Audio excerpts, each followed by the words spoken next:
আগে এসো। Reject, next, select, select, select. Sir, আমিও ফৌজি হতে চাই। ঠিক আছে, এসো।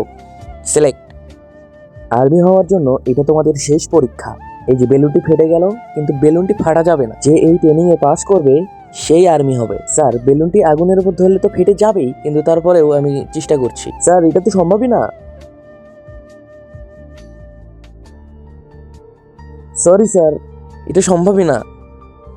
স্যার, এটা এদের দুইজনের থেকেই হলো না, তো আমার থেকে কিভাবে হবে? স্যার, আমার একটা অফলানো বেলুন চাই। এখন আমরা এই বেলুনটির ভিতরে পানি ভরবো। তার আগে দেখতে চাই আপনি কাকে বেশি ভালোবাসেন, আপনার প্রিয় মাকে নাকি শয়তানকে? যদি আপনার প্রিয় মাকে ভালোবেসে থাকেন তাহলে এক্ষুনি চ্যানেলটি সাবস্ক্রাইব করে একটি শেয়ার করে দিন, আর অবশ্যই কমেন্টে লিখে যান আই লাভ ইউ মা। আর যদি শয়তানকে ভালোবেসে থাকেন তাহলে এসব কিচ্ছু করতে হবে না, এক্ষুনি ভিডিও থেকে বের হয়ে যান। দেখুন স্যার, ফাটেনি। গুড জব শোভা, তুমি আর্মিতে সিলেক্ট হয়েছো।